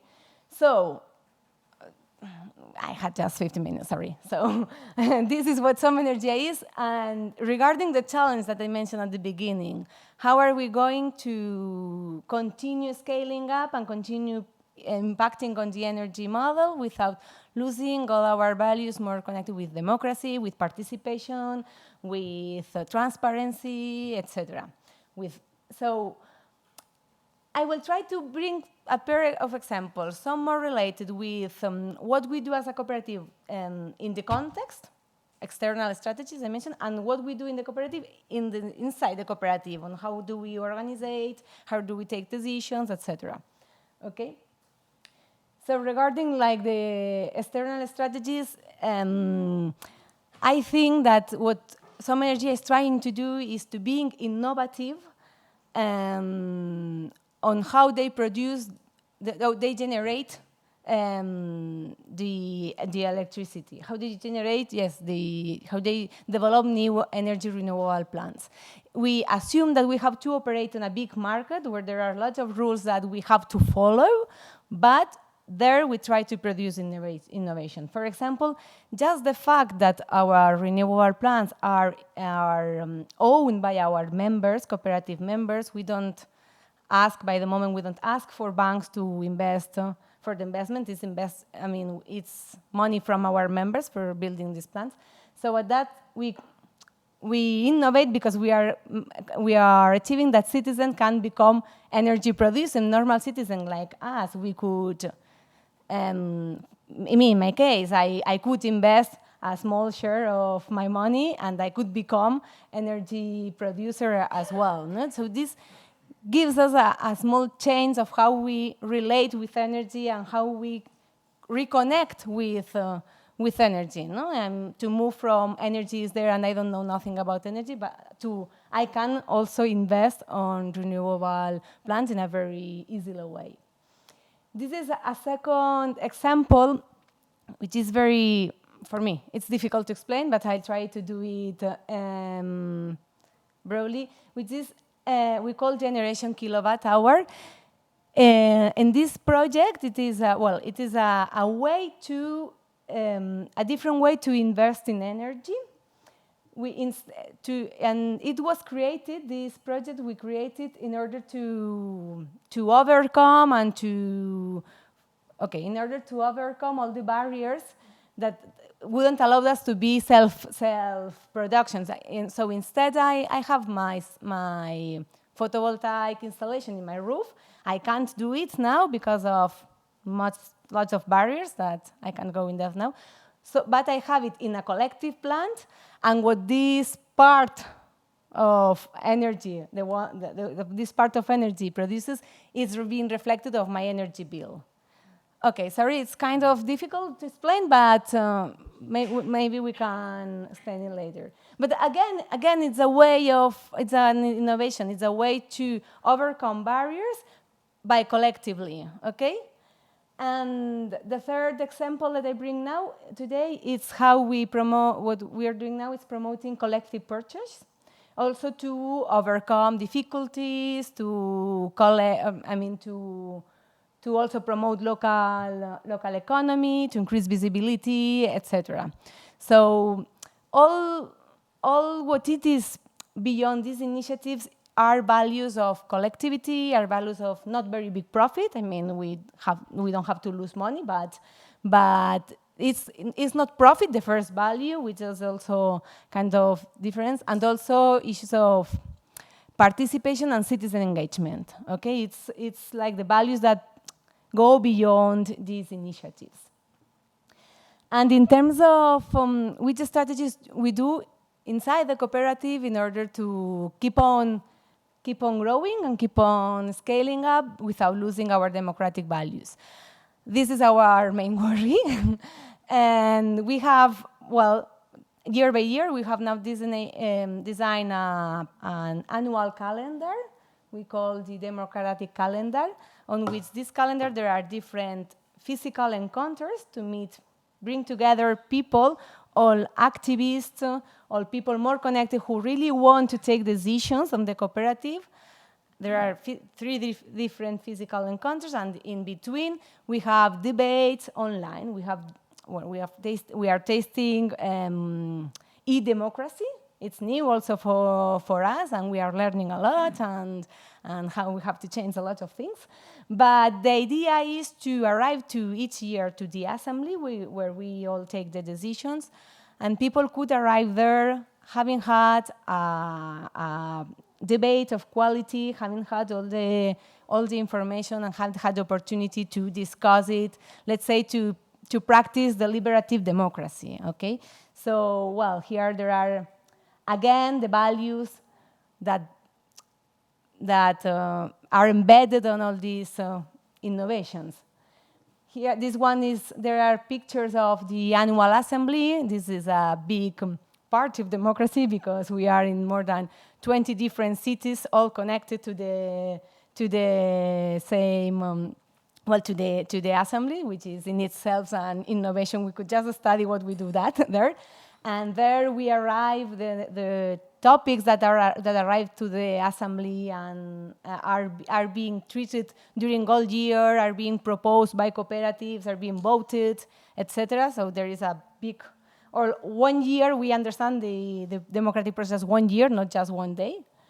Here are also schools that we do annually for training, not just for cooperatives, also for all. It's open to everyone, and there we discuss the most important topics each year. Also, again, these are the cooperatives who promote and who suggest the topics, and they discuss them before arriving to the school and voted, and at the end we select. Next week we have the school for this year.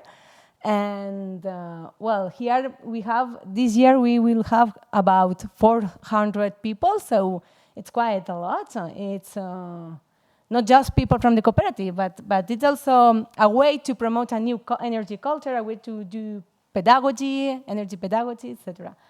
And the third physical meeting is what we call local groups meeting, which is more reduced. We are not for 400. It's just for those more activists, those people from remember the local groups I showed before. So this is like our strategic encounter to plan a strategy, to take more strategic decisions, etc., with those people more connected with the cooperative. And well, the cooperative pay all the travels. The cooperative is committed with this. It's very important for the cooperative, this special this space, because it's where, let's say, where most connected people with cooperative, where most active take the decision. I mean, it's not the assembly, but it's where decisions, are prepared. Say those who want to, who after that go to assembly. And just a just one more slide of reflection. I try to just give some insights. We could be talking during hours of each of one of the examples, but my reflection is that we are constantly having tensions. As far as we are scaling up, tensions are appearing and are emerging, and we solve ones and suddenly others appear, and I think that is what makes us be innovative. I mean, also tensions promote innovation. The tension regarding, or the constraint regarding all the regulatory framework that impeded us to develop new renewable plants made us imagine other projects, more collective, etc. The fact that we have scaled so much and made us test the e-democracy tools, because at the beginning we were less people, so we could just have 2 meetings and one mail list, but it's been increasing and increasing, so we have to innovate also. I mean, the message was translated is that tensions promotes innovation as well, like creative innovations. But again, we find, and we don't resolve other tensions that we have there, the energy cohesion or disconnection, the imbalance, in territories, all the cooperativism, all the staff is in Catalonia, in Girona, so we have there a debate how to try to homogenize as well and try to promote the cooperative in other parts of the country, etc. We are leaving behind some people. We know all people, energy vulnerable people can't join the cooperative because you have to pay not much, but we say it is a cooperative for middle class. So what we do with these people, or people from the rural areas who now don't have the option to participate on this energy transition, let's say, no? And well, how to connect with other actors in other transitions that are already happening, in mobility, in manufacturing, in whatever. Yeah, these are like questions and tensions that we have at the moment, and more or less, and most of them, but just that. Thank you very much.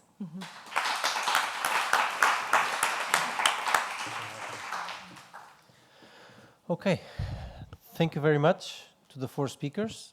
I think this was a very interesting panel for many reasons, but one of the things that I really like is that it really reflects the diversity of what innovation policy has become. I mean, recently, just a very small story, I was at this conference and there was a debate between economists and, I don't know, innovation experts, right? And they were in disagreement, but in reality, they were talking about two very different things, because for the economists, innovation policy was helping firms do more R&D. This was how they defined it. So they said, why should we have policies for this? But the other ones would say, no, innovation policy is more than that. And I think this is just a good example of just the diversity of, and I'm very happy. Okay, we are a little bit behind schedule, but I do want to leave some time for debate.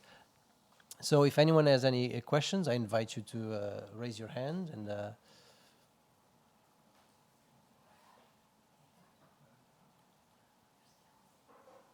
there's a microphone there. Okay. No? All right. Well, I can start with a question then. I'm happy for anyone to answer it. Really. I mean, one of the main questions that we have already addressed a few times that you've talked about is that there's a problem of connections, right? So there's also some structural problems, but there's a problem of connections between different actors. And I would just like you to think about how this could be improved in the region. Okay.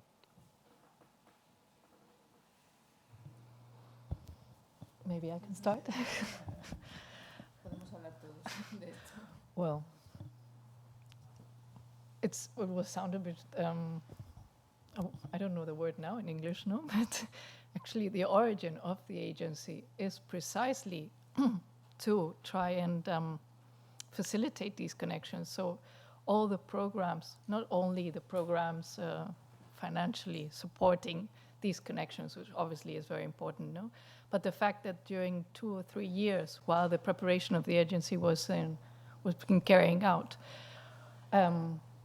LACEF, so the Enterprise Association, the different universities, La Politécnica, from where José Luis is from, or the different associations, also in terms of associations of social innovation. So everyone was really sitting and demanding that be an agency, be an institution, be a place where they would sit, and on a regular basis, not just as a committee where they will speak and reach these big words and everyone's very happy and they slap on your back and say, oh, this is great. No, but real solutions to real challenges. Well, this is, I think, is something that was very important, that had to be done, that it's just starting, of course. We'll have to really see if finally the firms are willing to continue collaborating with us and with the rest of the departments of the government, of the regional government. But well, it's our responsibility to make sure that they really feel that the effort that all the top scientists are helping without receiving any money back in order to be able to really establish a strategy of innovation within the region. And this is very important. It can only be carried out with the true collaboration of all the agents within the system.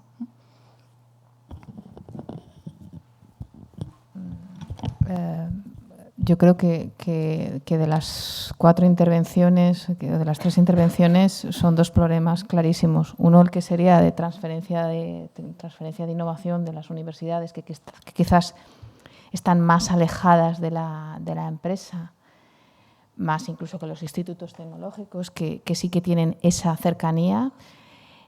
Un problema es un problema de transferencia, y luego otro de los problemas que también se ha comentado y que también deberíamos de empezar a trabajar, que es el de cooperación entre empresas y a lo largo de la cadena de producción, de chain value.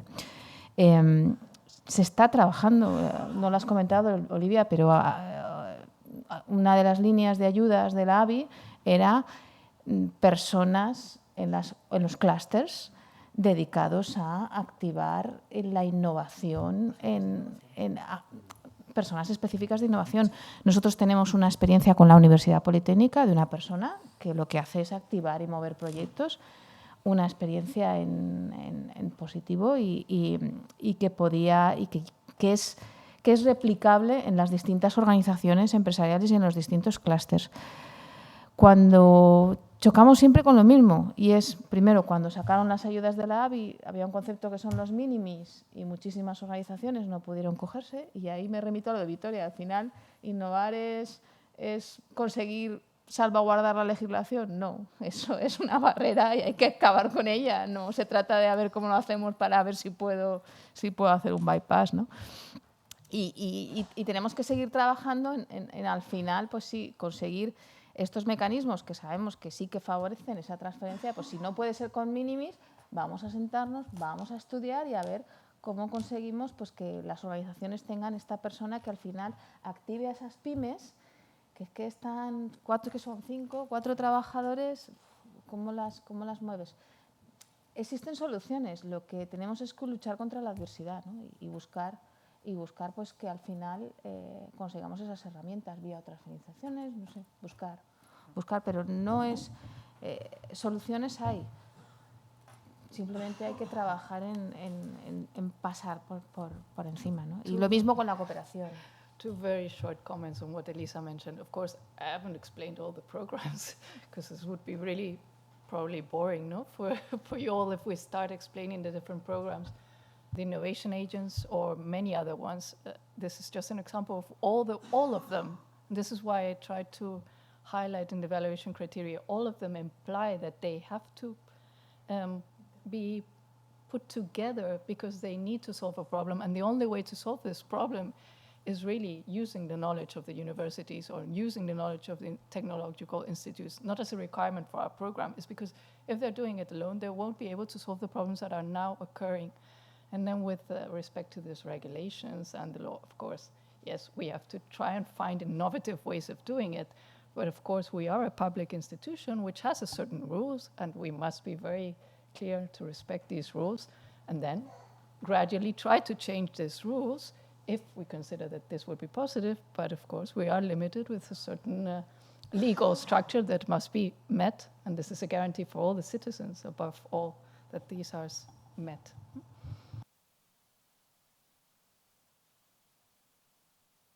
Aquí. I absolutely agree with my partners here in the table.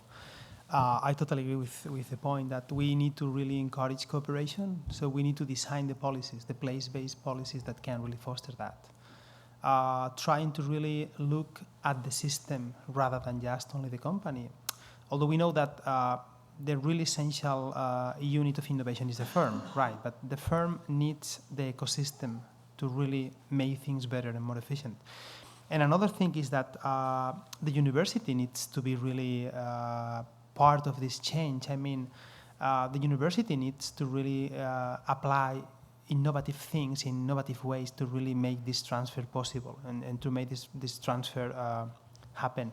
There is one initiative also in my university about something that has been invented, I don't know how many centuries before in the companies, which is personal selling. Why don't we have people that is trained to really go to the companies and say, hey, I have this technology and I get a commission if you get that technology. Why not? I mean, companies do that and they work. So we need this personal selling as well to try to spread as much as possible technology, because otherwise the really big and good companies come to the university, but the small ones that are really the bulk, they don't know about us. So we have to imagine how companies solve the problems and try to act as a company, in my view.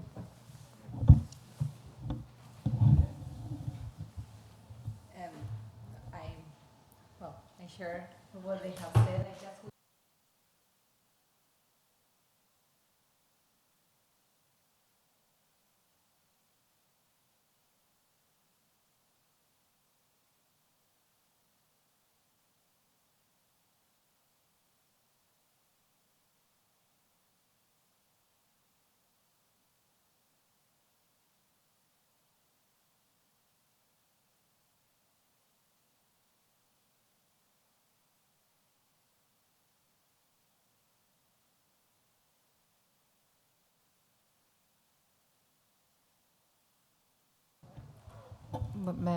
Yo creo que es en estos foros, en estos RIS, es en estos donde se tienen que impulsar políticas que hagan saltar estas barreras, ¿no? O sea, al final existe una barrera para que para que los clústeres no tengan departamentos de I+D propiamente dichos, pues es en estos foros en los que estamos, tanto administración como empresas, como universidades, donde hay que diseñar políticas que digan, no, es que no lo vamos a hacer así, no lo vamos a hacer vía FEDER porque hay que cumplir los minimis y efectivamente la administración no puede dejar de cumplirlo. Vamos a hacerlo de otra forma y va a ser con fondos propios o va a ser...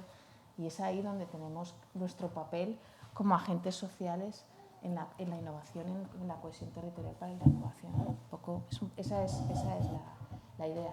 Si al final estos foros no se materializan en políticas nuevas e innovadoras, estamos volviendo siempre a hacer el círculo. Seguimos siempre haciendo las mismas políticas, las mismas líneas de ayudas, que es un poco lo que yo quería reflexionar. Es un nuevo periodo, rompamos completamente la inercia y pensemos estratégicamente de verdad. Any more questions? Wait. Yes, there's one question there. Yep.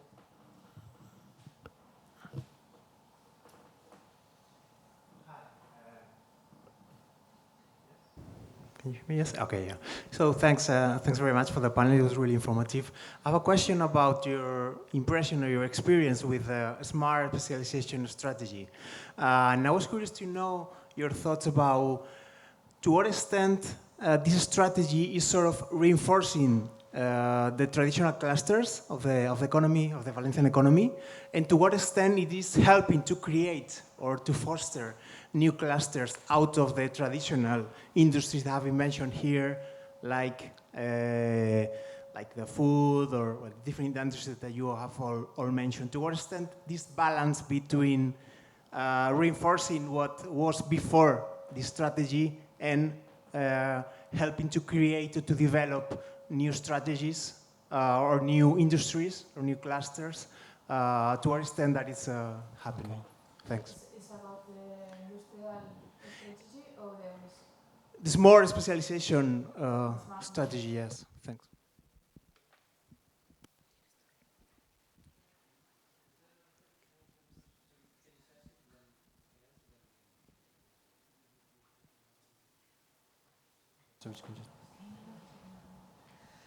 Hello, my name is Tseta Alexandrova and I work for the Interact program, which is one of the Interact programs for European territorial cooperation. And I would like to ask you, up to what level have you thought about exploring the possibilities given by Interreg? And do you think that this could help you to improve the cooperation here at the regional level and that exchange of good practices that you mentioned? Okay. Yo creo que la primera pregunta sería para Alyssa, ¿no? Perdón porque te contesto en castellano y más a esta pregunta. Inicialmente sí que se pensó como un plan de clústeres. Es más, los grupos de trabajo estaban muy clusterizados, la madera, muy representados. Fue una de las cosas que se vio, que al final las políticas, luego la aplicación de las políticas no las puedes hacer tan clusterizadas porque lo que tienes que buscar es una interacción horizontal. Y al final quedó desglosados, la propia ejecución de la estrategia quedó desglosado en conceptos amplios donde tú medías a la madera, metías el hábitat, y podías juntarlos todos. Aquí hay también una contradicción, ¿no? Porque cuando la Unión Europea habla de clústeres, pero de clústeres de agentes, no de clústeres como sectores, que es un problema de traducción. Yo creo que tenemos un problema muy fuerte de traducción en España, ¿no? Y entonces, claro, cuando hablas de clústeres, sí que el RIS, entendiendo como clústeres cadena de valor y con todos los agentes, institutos, sí que el RIS favorece ese tipo de iniciativas. La sectorialización, para que nos entendamos, quedó bastante diluida. El tema del RIS, incluso eso también se ve en el plan estratégico industrial, porque la concepción inicial era de clústeres / sectores, que es importante el matiz. Pero luego ya se añadieron territorios y luego ya se dijo vamos a hacerlo todo horizontal y al final el plan estratégico de la industria, si lo coges, está como grandes ejes que son comunes a todos los sectores económicos pero que al final muchos de ellos son comunes, ¿no? Lo bueno otra de las facetas que también has comentado es el descubrimiento, que es otro problema de traducción, el descubrimiento empresarial, el descubrimiento industrial, eso también se está trabajando en la estrategia RIS, entendiéndolo también como diversificación, es decir, que no se trata de empresas creadas ex novo, sino la ampliación de la actividad o la búsqueda de nuevos negocios, de nuevo modelo de negocio, ¿no? que también se ha traducido durante muchos años mal aquí, ¿no? Sí, la contempla el clúster como concepto clúster, concepto europeo sí, y el descubrimiento emprendedor también.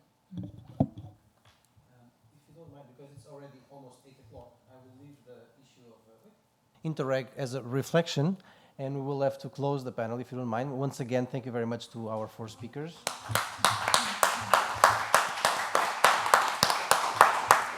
And we will now have Kevin Morgan doing a closing statement, reflecting on a lot of these issues and on the future of innovation policy.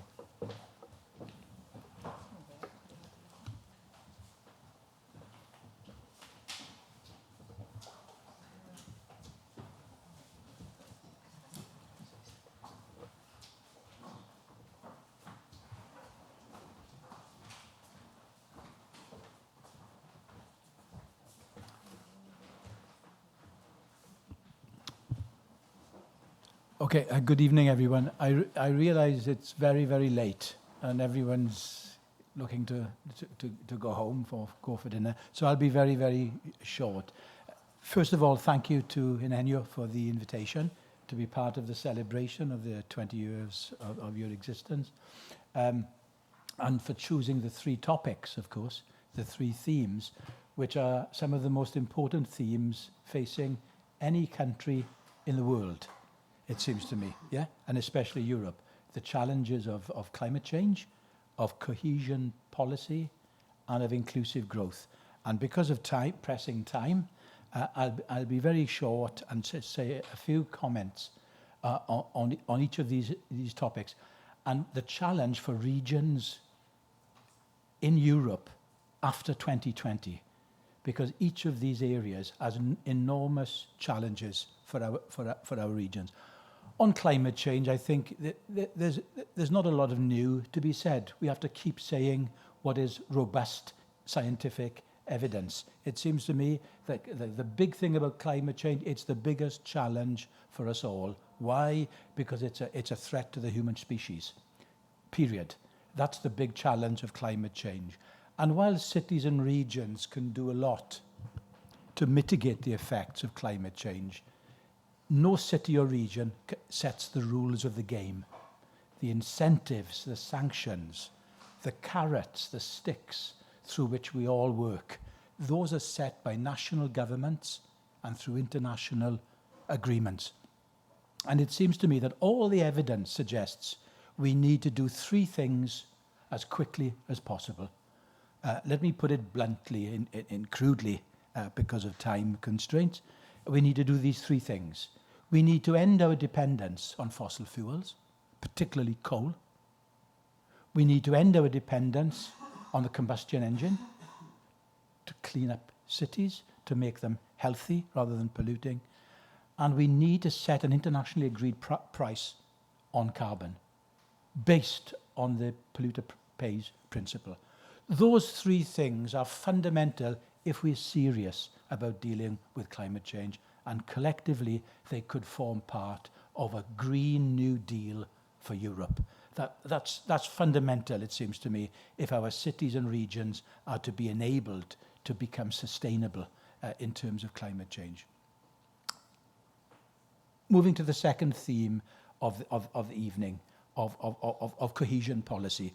Let me say that someone who works a lot with the European Commission on cohesion policy, what many regions don't understand, it seems to me, is that cohesion policy, which is the Brussels jargon for regional policy, cohesion policy is really innovation policy in disguise. That is to say that over a third of all cohesion funds are innovation-based measures. So if you add up, for example, I apologize for talking in jargon, but the European Regional Development Fund, if you add up the innovation measures there, on research, on innovation, on ICT, on SME support, on low carbon measures, you add up all those budgets, it's over 100 billion ecu. That's larger than the official research and innovation budget, which is Horizon 2020. So cohesion policy represents an enormous innovation policy, and that's very, very important to make those points. And what the Commission will do for the 21-27 period. They will insist on three things. They will insist, first of all, that we develop better synergies between cohesion policy and Horizon Europe, the new research policy going forward. Number two, they will insist that we correct the weaknesses in smart specialization. Alyssa, you mentioned many of them in Valencia, but those weaknesses are much more common throughout the European Union, you know? It's not only Valencia suffers from those weaknesses. And the third thing that the Commission will insist that we all do is to, as Pedro said, to broaden our idea of innovation policy away from a narrow focus on R&D. As Luis made a very good point about this, and to think more generally about the whole economy, knowledge sectors and so-called traditional sectors, a much broader idea of what innovation means to us in our economies. And that brings me to the third and final theme, inclusive growth.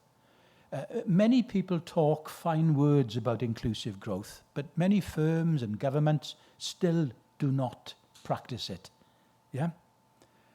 And I just want to mention two things that we are doing in Wales to put these words into action.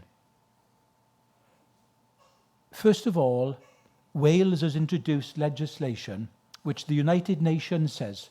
The United Nations said, what Wales is doing today, we want the world to do tomorrow. Of course, Welsh politicians were very happy to hear this from the United Nations. And that legislation was called the Well-Being of Future Generations legislation. And it was the first time that a government in Europe introduced the principle of sustainable development in its constitution. In its legal constitution, Wales put sustainable development into it through this legislation. And what this legislation does, it creates a new model of development. A prosperous economy is only one of 7 well-being goals. Other goals are about culture, environment, social inclusion. And what it's done is to create a new conversation about development or inclusive growth. And that's been very, very powerful to create this new conversation. And the second thing it's done, it's the first government in the world to embrace what we call the foundational economy. The foundational economy is a radically new concept of the economy, of place-based development. And it consists of two things. It consists of what we call social infrastructure sectors, water, energy, transport, housing. And secondly, it consists of new social welfare services, health, education, adult social care, senior citizen care, food.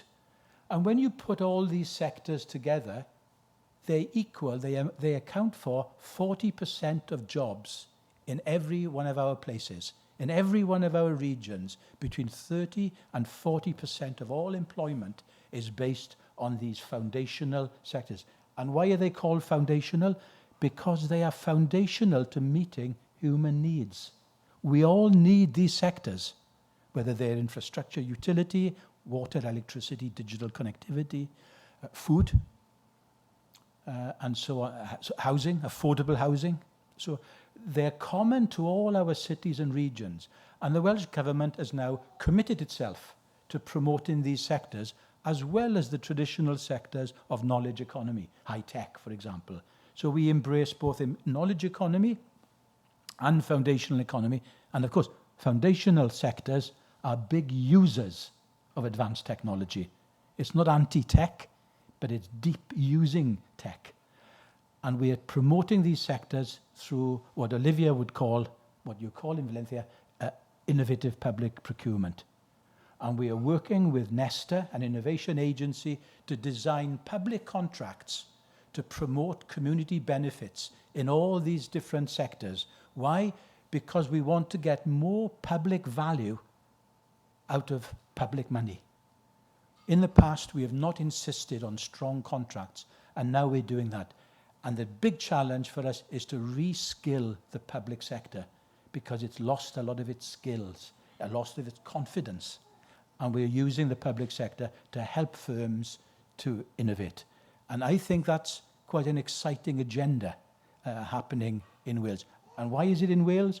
Because we're a very poor nation, and we are forced to use public money for public benefit.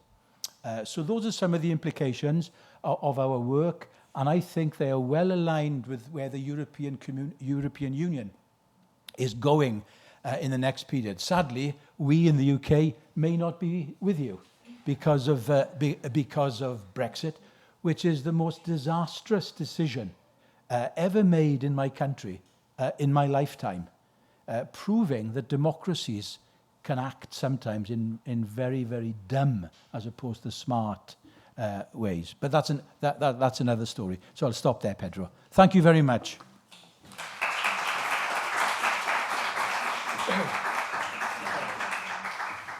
We're already past our finishing time. I think Casa de la Ciencia might start sweeping the floors soon to get us out of here. If anyone has any questions, comments, if not, I would thank very much to our 5 speakers. I will thank INGENIO for the support. I would like to thank Claudia for helping me promote this event.